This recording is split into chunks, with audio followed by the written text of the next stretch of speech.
Ipo-close ko lang po sa gilid. Parang bastos po yun.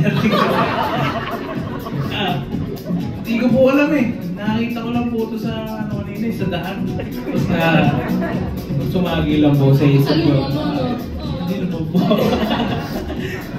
Nakakanda ka na ba sa questions natin? Pag po ba hindi, paano po ba gagawin? Hindi, nakakanda ka eh. Thank you. Kumala sa inyo mamaya. Okay, punot ka na ng question.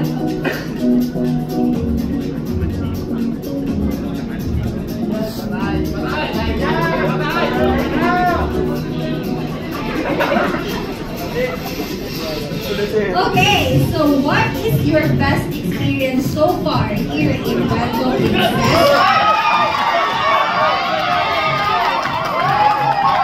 Gusto ko lang po sabihin, pero alam po, pero iba na lang po siguro. Ang first experience ko po dito, ano eh.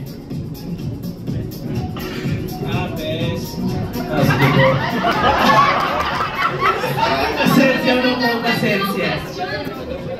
Best po yung ano, parang napaka-enjoy. Since first time po namin dito, ng ibang karamihan po, nag-enjoy po kami kasi parang magandaan lang po. Matapos lahat ng mabigat na pinagdaanan namin sa school po namin.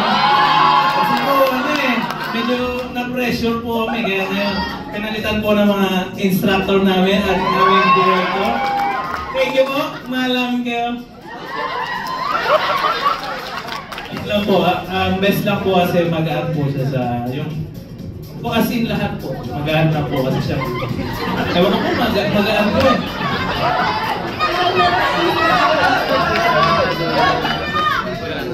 Ano po kasi yung ano ko eh. Pero yun nga po. Magaan. Live experience sa Rancho Princesa. Tama ba? Okay, thank you so much, candidate number 2.